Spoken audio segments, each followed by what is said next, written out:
Oi, pessoal. Como sempre, eu espero que vocês estejam bem. Estamos aqui hoje para mais uma das nossas videoaulas, hoje direcionada para a turma de História da Arquitetura 2.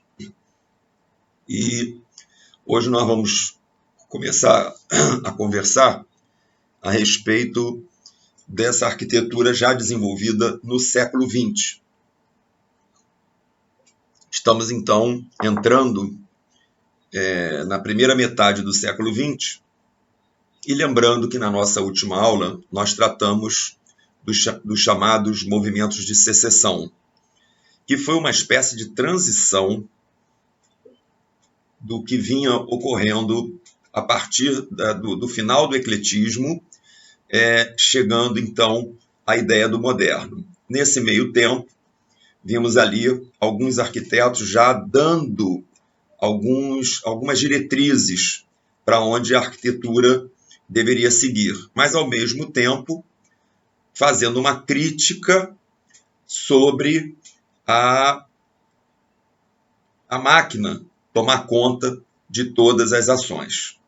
Então vimos que naquele embate entre a mão do artista e a existência da máquina, surgiu dali um novo resultado que nós poderíamos definir aí como a ideia do design. Então, esse conceito do design incorporado à arquitetura vai ter seus desdobramentos. Mas esse viés também de uma arquitetura mais racionalizada para atender a novas demandas, e essas demandas no século XX serão fundamentalmente o aprofundamento do capitalismo e também o aprofundamento do socialismo. Tanto o capitalismo, leia-se aí, tanto o liberalismo econômico quanto o socialismo, ambas essas teorias, elas são materialistas.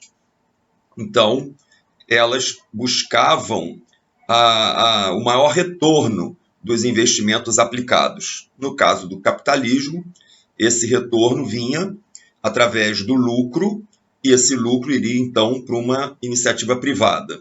E no socialismo, esse investimento também traria um retorno, além de social, também financeiro, só que esse retorno financeiro, de certa maneira, seria utilizada na figura do Estado. Quer dizer, o que se obtinha através da produção não ia para a mão de um investidor só. Essa era a diferença fundamental, porque na prática ambos são materialistas e vão querer desenvolver no campo da arquitetura uma arquitetura que atendesse às necessidades custando o menos possível. Daí a razão, o princípio da razão colocada na arquitetura vai acabar atendendo a esses lados tão antagônicos da política como um todo, tá? Então, esse modelo de arquitetura que nós vamos ver hoje, ele ficou conhecido lá no seu princípio como uma ideia de uma arquitetura funcionalista, porque ela deveria atender à função prioritariamente, mas ela também ganhou o nome de racionalista, porque a razão era colocada em primeiro plano. E, num caso muito específico, ela também foi chamada de maquinismo, né? de uma arquitetura maquinista, porque a ideia seria fazer um projeto tão racional que ele funcionaria como se fosse uma máquina. Esse conceito maquinismo ele logo vai cair em desuso, porque era muito forte você colocar o ser humano morando num projeto com essa nomenclatura de máquina, né? Quer dizer, o ser humano viraria uma peça dentro da sua própria casa, o que na verdade até acontece. Até aconteceu, mas esse termo meio que caiu em desuso. Mas a arquitetura funcionalista e racionalista não. Essa terminologia, ela prevaleceu. E ela vai se dar num momento onde aqueles conceitos do Art Nouveau, dos movimentos de secessão como um todo, eles começaram a cair numa estagnação. Né? As pessoas elas gostam de determinados estilos, elas apreciam, mas chega uma hora que se enjoa também. Então, o Art Nouveau já tinha atendido às necessidades daquela sociedade e novas necessidades surgiu, então, com esse mundo mais materialista, tanto o mundo comunista quanto o mundo capitalista. Então, esses movimentos de secessão eles começam a sofrer críticas já mesmo antes do início da Primeira Guerra Mundial. Antes ainda, em 1914, já começaram a receber críticas. E um dos primeiros críticos é o Adolf Loos, esse arquiteto austríaco, que é hoje considerado um dos pioneiros do modernismo, aonde uma frase célebre dele vai começar a entrar na moda. Ele vai dizer que, em certas circunstâncias, o ornamento é crime. Com isso, ele está jogando aí um princípio de arquitetura aonde a beleza da arquitetura, vamos dizer assim, o prazer da arquitetura não deveria estar mais nos seus enfeites, nos seus ornamentos, e sim que se buscasse uma forma e que a própria forma trouxesse a beleza à arquitetura. Ele vai fazer essa crítica, inclusive ele vai argumentar aquilo que nós já tínhamos comentado na aula passada, é uma visão dele, onde o fato as obras produzidas no conceito da Art Nouveau faziam com que aqueles produtos ficassem caros. E ele dizia, segundo a tese dele, que esses produtos acabavam ficando caros exatamente por conta dos ornamentos. Que tanto a arquitetura quanto o próprio design, e aí eu estou puxando um pouco para a questão até do mobiliário, que nós vamos ver um pouquinho só dentro da nossa aula, só para dar um exemplo, ele vai dizer que tanto a arquitetura quanto esse mobiliário acabavam ficando caros, fazendo com que as pessoas mais pobres não pudessem comprar. Essa é uma das grandes críticas que o próprio arquiteto, o próprio artista de esquerda, ele vai perceber que acabava sendo um contrassenso. Então, uma arquitetura mais simplificada, mais racionalizada, fazia sentido. E para isso, o Adolf Loos vai projetar essa primeira obra,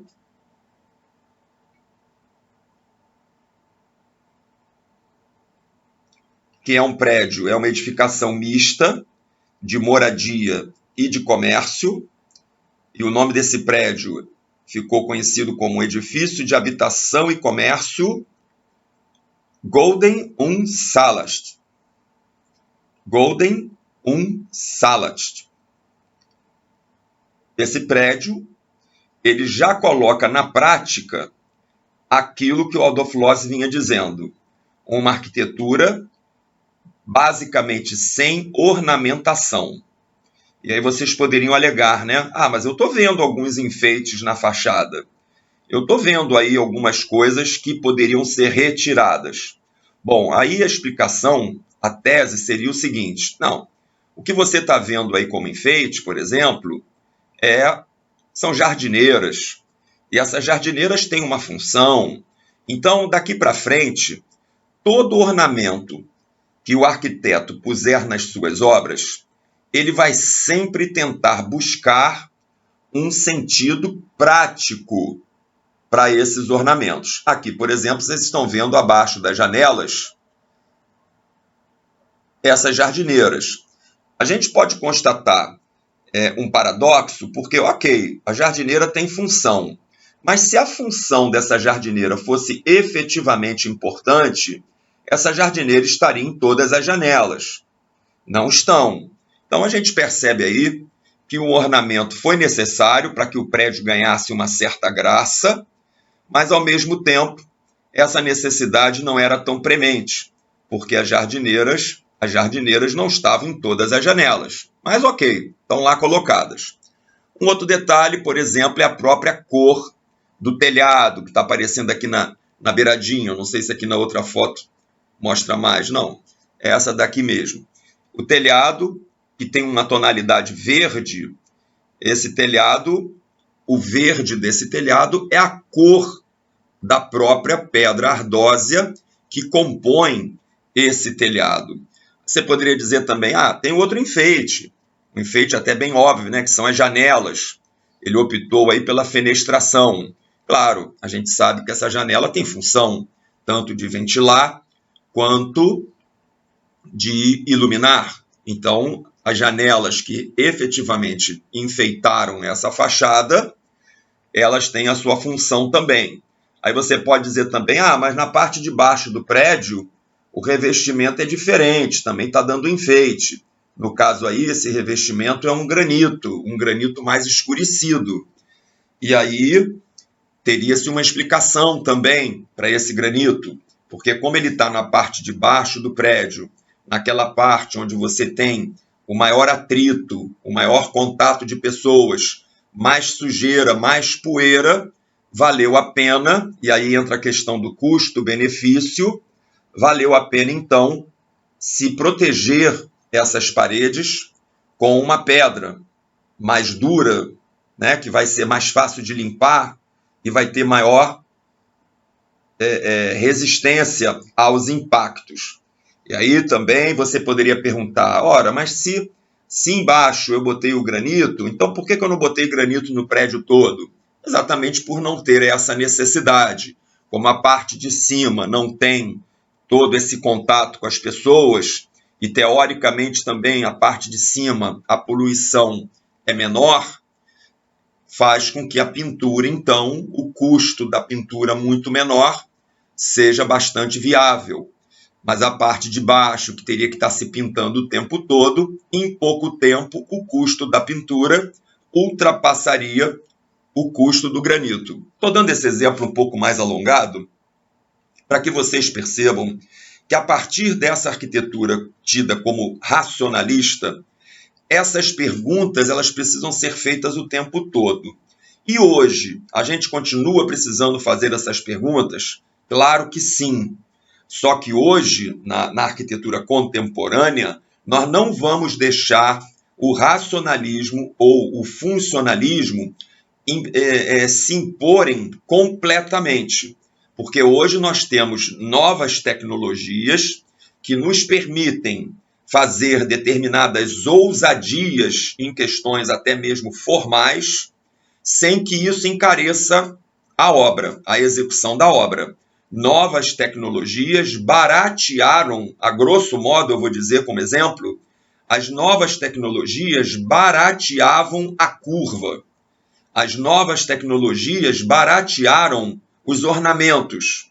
Então, na arquitetura contemporânea, a gente já até pode repensar esses conceitos. Mas aqui, no início do século XX, ser racional efetivamente baixava os custos.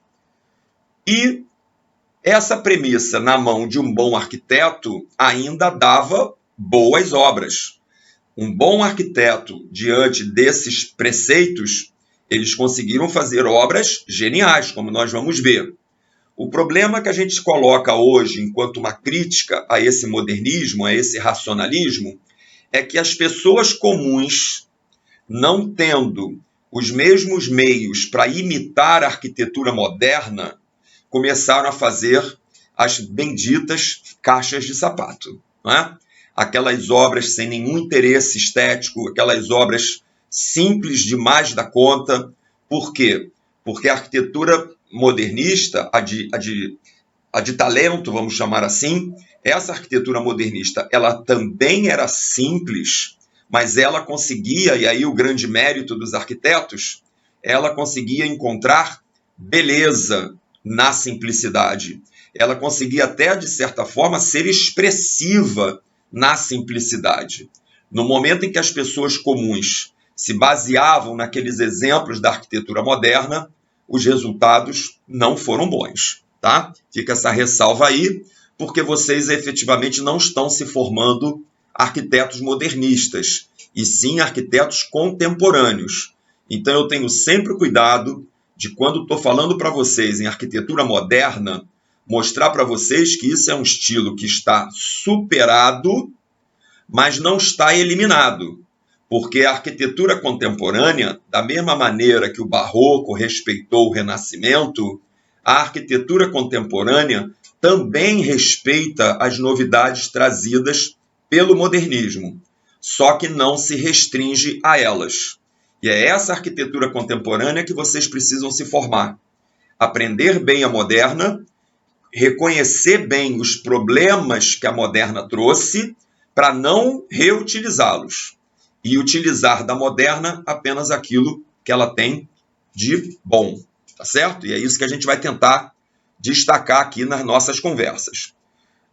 Outro fator que determina também a beleza, uma certa graciosidade a esse prédio é a própria forma dele, aproveitando o terreno de esquina, quebrando essa curva que a esquina faz, apresentando ali um canto em linha reta, né? Fazendo ali um chanfro, melhor dizendo, em linha reta. E isso vai estar sempre, na maioria das vezes, acompanhando essa arquitetura racionalista, que é o uso da linha reta. Porque a gente sabe que construir linha reta, e aí eu estou falando em relação às paredes também, fazer uma parede reta é muito mais fácil, muito mais rápido e muito mais econômico do que fazer uma parede sinuosa, tá certo? Então aqui foi o primeiro exemplo do arquiteto Adolf Loos. Um outro exemplo que nós vamos ver é a fábrica de turbinas AEG, fábrica de turbinas AEG, de um arquiteto chamado Peter Bierhaus. Essa obra, feita em Berlim, de 1908 a 1909, mais uma vez entra naquele contexto de uma obra simplificada, aonde todos os ornamentos aqui possuem função, e aqui introduzindo mais um conceito que será desenvolvido pelo ideário modernista, aonde a forma segue a função. E aqui está, principalmente, na cobertura com essa forma curva. Daí fica mais claro essa ideia de que a forma segue a função. O que a gente pode tirar disso? Vamos nos basear agora nesse formato curvo da cobertura. Por que forma segue a função? Porque, de alguma maneira, o arquiteto, ao analisar o projeto que ia ali dentro, ele percebeu, vamos supor, vou dar um exemplo, que esse galpão, isso aqui na verdade é o protótipo do galpão, né? Vamos imaginar, a título de exercício, que o arquiteto, ao analisar as necessidades do projeto dele, esse galpão tivesse que ter, vou chutar um número, 30 metros de altura. Porque em determinado momento da produção, as turbinas, ou a turbina, ela precisa, para o seu modo produtivo, de quase 30 metros de altura. Então, se ela precisa de quase 30 metros, eu vou fazer o galpão com 30 metros, para se ter ali uma certa folga. Só que o arquiteto percebeu também que dentro desse sistema produtivo não é o tempo todo que se precisa 30 metros. Que é só, estou dando um exemplo, tá? Que é só no final dessa produção que a turbina efetivamente necessita de quase 30 metros de altura. Então, se o processo só precisa de quase 30 metros num determinado período só, numa determinada fase só, para que eu vou ter o prédio inteiro com 30 metros de altura? Então, em virtude disso, ele percebeu que bastava ter os tais 30 metros no centro da construção, porque nas beiradas, por exemplo, eu já poderia ter 25 metros, 20 metros. Então, para que eu fazer um prédio retangular, com a fachada retangular, aonde a sua parte superior seria plana? Primeiro, se eu fizesse esse prédio todo com 30 metros, eu já estaria gastando uma quantidade de tijolos desnecessária nesses 5 metros que eu não preciso. 5 metros vezes 5 metros vezes todos os lados do prédio, os 4 lados do prédio. É claro que isso é um custo enorme, porque eu ia precisar de tijolo, eu ia precisar de concreto, eu ia precisar de revestimento, de pintura. Pelo lado de dentro, a minha área cúbica ia ser, a minha metragem cúbica ia ser muito maior. Com isso, eu ia precisar de mais iluminação e de mais ar-condicionado, se fosse o caso. Então, só o volume que eu consegui diminuir, fazendo com que a minha cobertura não fosse toda ela horizontal, já traz uma economia enorme. Além disso, se a minha laje de cobertura fosse plana, eu necessariamente teria que gastar alguma estrutura para fazer o caimento dos telhados. E com essa forma que ele criou, o caimento do telhado já estava pronto. Também estou me alongando nesse exemplo para que vocês percebam o quanto é importante se nós pudermos fazer a forma seguindo a função, desde que essa forma se torne atrativa. No modernismo, eles até abriam mão, se fosse o caso, dessa atratividade, dessa beleza, em função do funcionalismo. Eu estou querendo dizer o seguinte: o bom arquiteto modernista, ele tentava de todas as formas atender a função e ter uma estética bela, agradável, interessante, artística.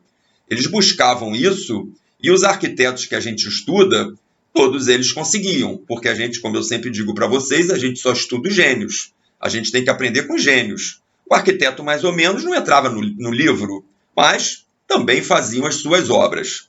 Mas aqui a gente estuda o talento. Então, o Peter Behrens, ele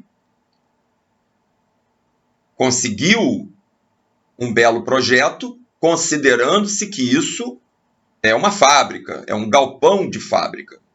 E aí a gente observa também a questão dos grandes panos de vidros, esses janelões que tem aí, e aí é claro que vocês já estão estudando a questão do conforto ambiental, a questão de aproveitamento de um maior número de horas,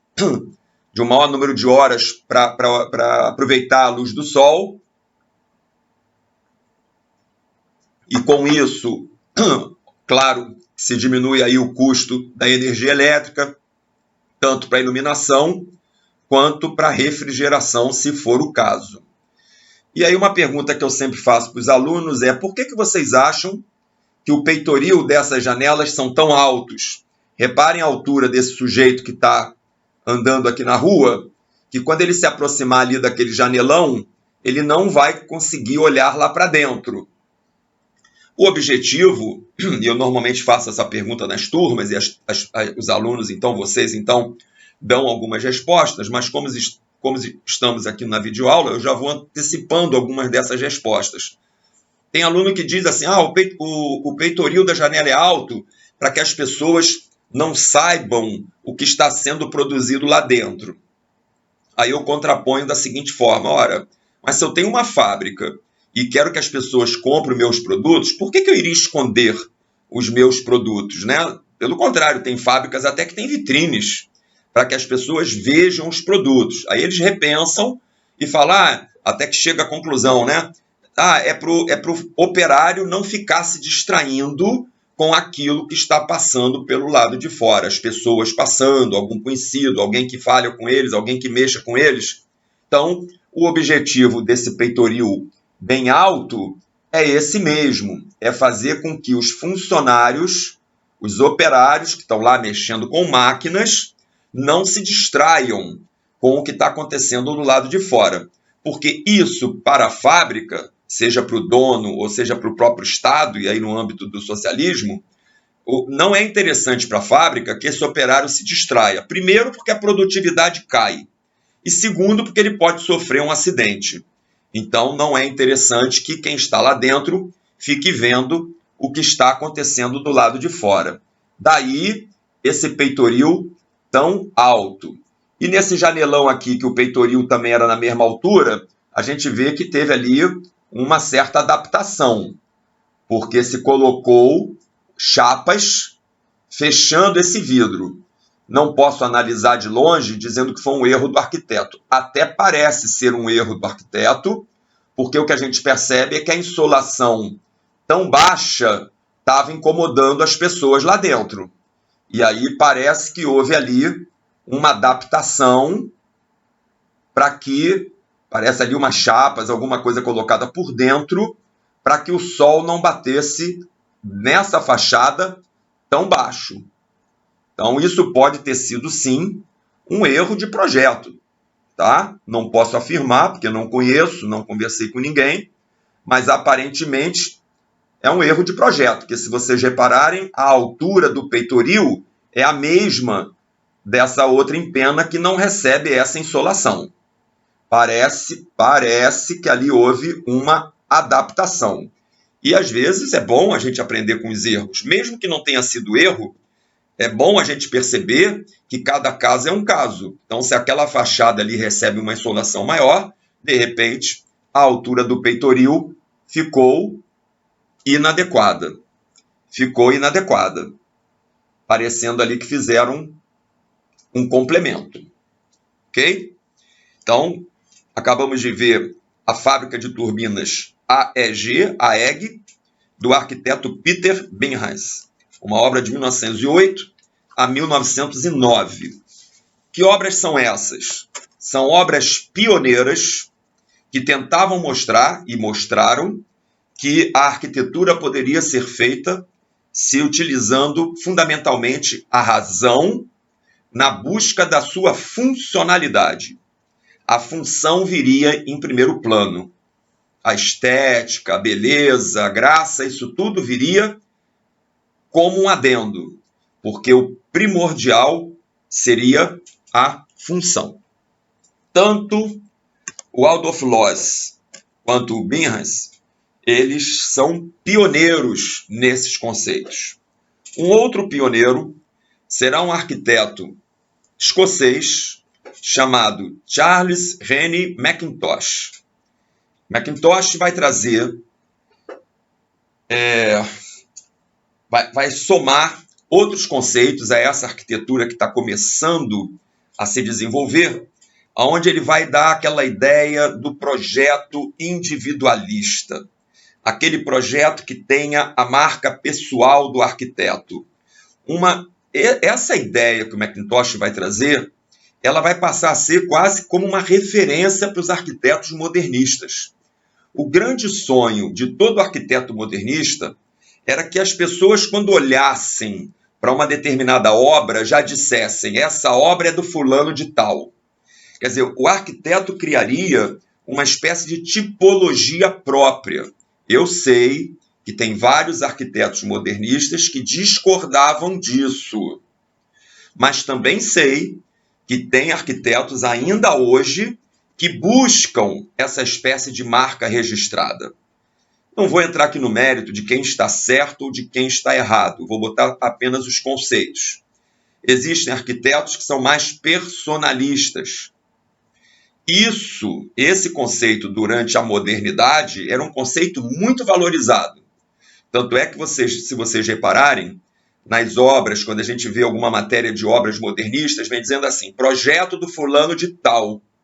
Nem citava a equipe. Agora, já mais para o século XXI, é muito comum você ver, quando está se tratando de alguma obra, dizendo assim: escritório, arquitetura, escritório do fulano de tal. Até coloca o nome do arquiteto, se for o caso. Escritório do arquiteto tal. Equipe. Aí vem o nome de todas as pessoas. De certa maneira, a arquitetura contemporânea, o conceito contemporâneo, está de novo valorizando o trabalho em equipe. E por que eu estou dizendo de novo? Porque trabalho em equipe é uma característica medieval.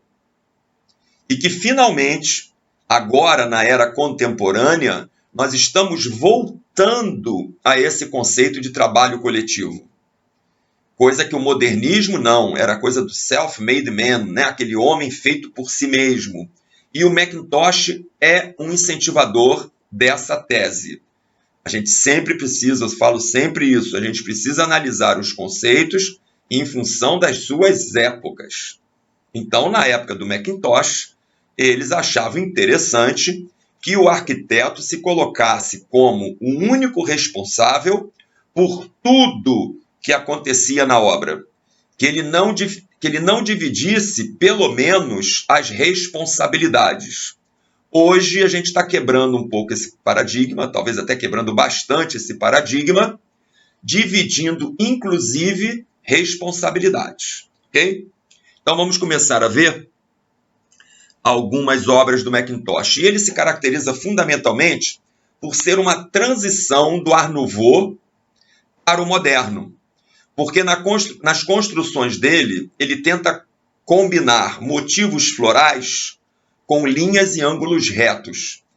A tipologia dele já começa a ser, podemos dizer, cubista, com suas formas prismáticas, mas, ao mesmo tempo, ele ainda coloca a mão dele, a personalidade dele, em determinados ornamentos que ele cria, em determinados traços que ele cria, criando um design que, depois que a gente ficasse habituado com as obras do Macintosh, a gente já começava a perceber que aquele traço era dele.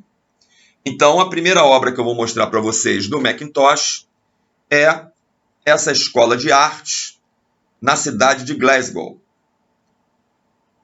Obra essa de 1907, aonde, se vocês observarem, ele se utiliza ainda de ornamentação, mas, ao mesmo tempo, já se utiliza de materiais industrializados, como essas janelas já pré-fabricadas. A obra dele já tem formato cubista, essa forma é uma forma em paralelepípedo, mas ele quebra esse rigor com essas sinuosidades aqui no pórtico principal de entrada da edificação.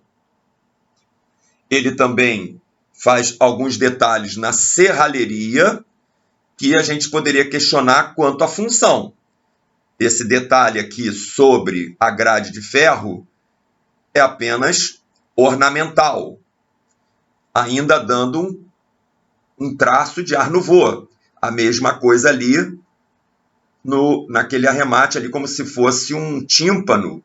Na verdade, é um tímpano sobre a janela.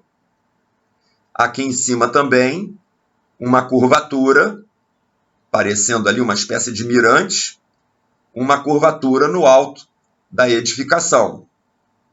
Mas ele também, por exemplo, já se utiliza de uma platibanda retilínea para afastar a água da fachada.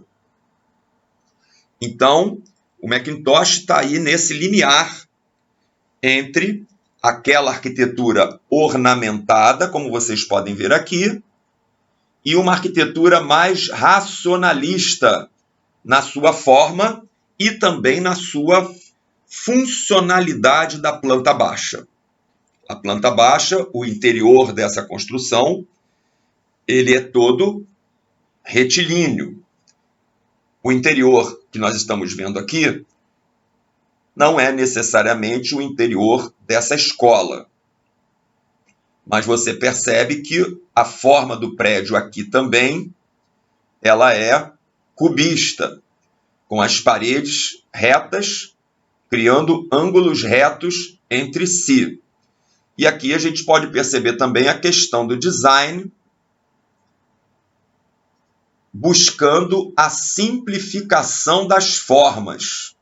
Reparem que nós, que já estamos um século depois do Macintosh, a gente repara que aqui ele já estava no caminho para o conceito que hoje a gente chama de minimalista. Porque esse mobiliário dele já é minimalista, se utilizando apenas de linhas retas, com uma rara exceção aqui embaixo, para dar o tal toque. O toque de personalidade, o toque de autoria do Macintosh. Mas a linha reta, ela prevalece. As luminárias, Hoje chamaríamos essa decoração de uma decoração minimalista. Na época não se tinha ainda essa nomenclatura. Então a gente poderia dizer que essa decoração aqui era uma decoração racionalista, funcionalista. O termo minimalista vai vir um pouco depois. Aqui mais um exemplo. E aí, mais uma vez, né, as grandes janelas permitindo uma entrada de luz bastante importante. A cor, o modernismo também vai dizer que para que cor? Por que a gente não por que a gente não usa a própria essência dos materiais? Se o material tem cor, eu me utilizo da cor, então aí vamos ter a ideia do concreto aparente, da alvenaria aparente. Começou aí essa tendência. Mas se eu vou colocar cor por alguma razão, não, mas eu pintando essa cadeira, ela fica mais resistente, ela dura mais tempo. Porque lembra-se que tem sempre que se conseguir uma justificativa forte para se fazer determinadas ações. Então, se eu vou ter que usar cor, que eu use a cor mínima. E a gente sabe que a cor mínima é o branco. Isso, se a gente não for querer entrar na teoria das cores, né? Porque a gente sabe que o branco, na verdade, ela não tem nada de mínima. Ela é a mistura de várias outras cores, ou de todas as cores. Mas, conceitualmente, aqui para o modernismo, a cor branca seria aquela que mais combinaria com essa ideia de minimalismo. Ou a própria textura, ou a própria cor do material. Para dar bem o exemplo do que se quer dizer com uma obra racionalista minimalista, está aqui uma cadeira, a cadeira Macintosh, totalmente racionalizada, baseada na geometria. E para quem estudou História da Arte, quando a gente olha para essa cadeira, mais uma vez a gente lembra de imediato dos quadros do Mondrian. Porque o Mondrian fazia na pintura exatamente o que o Macintosh está fazendo nessa cadeira. Está buscando a essência de um formato de cadeira. Ah, Fernando, mas essa cadeira ela não é confortável. Exatamente. Porque o nosso corpo, ele não é retilíneo. O nosso corpo, ele é orgânico. Não é à toa que o design, com o tempo, passará a ser orgânico também, quebrando esse radicalismo do conceito modernista. Porque o modernismo ele chegou com certezas. O reto é mais rápido, o reto é mais barato, então o reto é melhor. Essa premissa que o modernismo vai levar durante muito tempo, depois eles próprios vão cair em cima e falar assim, poxa vida, o reto é bom, o reto é barato, o reto é rápido, mas o reto não serve para tudo. Um dos primeiros a fazer esse questionamento será o nosso Niemeyer, que vai dizer que o mundo, que a natureza não era feita de retas, e daí ele vai se utilizar de curvas também. E ele vai chamar bastante atenção para isso. Agora, não tira-se o mérito, obviamente, que estava se trazendo aí um novo conceito, uma nova ideia, e que elas foram sendo colocadas em prática. E como a gente está lidando aqui com gênios, eles conseguiam fazer obras impactantes usando esses conceitos. Então está aqui uma cadeira Macintosh, que como objeto artístico é belíssima, para sentar, certamente, não é essas coisas todas, mas é um objeto de arte, é um objeto conceitual. Não é à toa que o melhor da cadeira são as fotos dela, porque ela é praticamente um símbolo de uma ideia. E a ideia aí seria o racionalismo e o minimalismo. E com algumas adaptações, elas foram utilizadas no dia a dia. Reparem que aqui o espaldar da cadeira já não é plenamente vertical. Ele já tem uma leve inclinação, ela tem uma leve inclinação para que então ajude na postura do indivíduo, um pouquinho recostado, e não aquela coisa reta como na cadeira Macintosh. Nós não sentamos fazendo um ângulo reto, a gente normalmente recosta um pouquinho. Mas, vamos lá, não estou desfazendo quem sou eu. É só dando uma explicação que esse conceito no início foi levado muito ao pé da letra, mas que quando colocado em prática, o arquiteto tentava ter o discernimento de abrandar um pouco essa situação.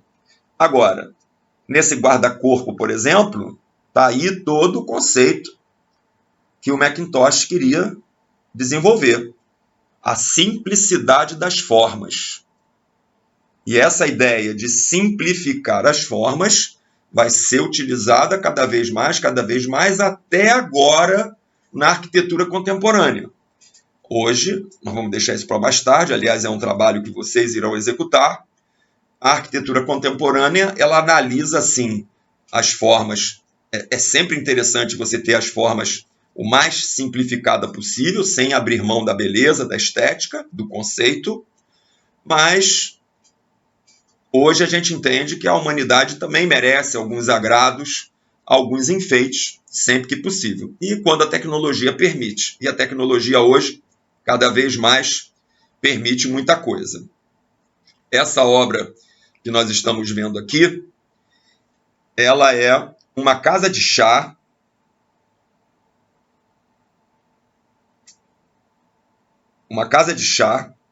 desenvolvida também na cidade de Glasgow.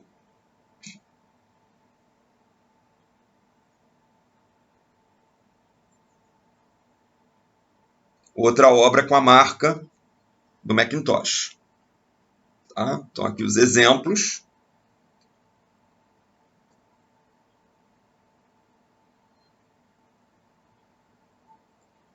Dessa casa de chá. Vocês terem uma ideia da importância dessa arquitetura, do pioneirismo dessa arquitetura, essa casa de chá ela é tombada pelo patrimônio histórico lá da Escócia.